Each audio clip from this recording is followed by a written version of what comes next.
ভাগ্যকে কিন্তু বদলানো যায়, ইতিহাসকেও বদলানো যায় যদি ভুলকে ভুল হিসাবে স্বীকার করে আগেই তার ওষুধটা তৈরি করে ফেলা যায়।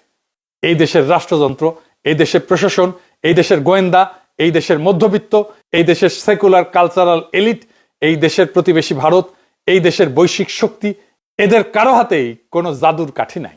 তাদের কাছে শক্তি হয়তো আছে, কিন্তু শক্তি মানেই নিয়তি না। নিয়তি গড়ে ওঠে সঠিক রাজনৈতিক প্রজ্ঞা দিয়ে। যে সরকার ক্ষমতায় এসে বলবে আমরা প্রতিশোধ নেব না, আমরা রাষ্ট্র বানাবো, এবং সত্যিকার অর্থে সেই কাজে হাত লাগাবে, সেই সরকারকে কেউ ফেলতে পারবে না।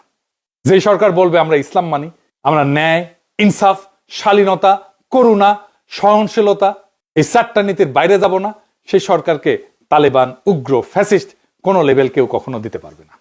যে সরকার বলবে সংখ্যালঘু আমার নাগরিক, নারী আমার নাগরিক, বিরোধী দল আমার নাগরিক, এমনকি যে আমাকে ভোট দেয়নি সেও আমার নাগরিক, সবার স্বার্থ রক্ষা করাই আমার রাষ্ট্রীয় দায়িত্ব, সেই সরকারকে ফেলার মতো শক্তি এই পৃথিবীতে নাই।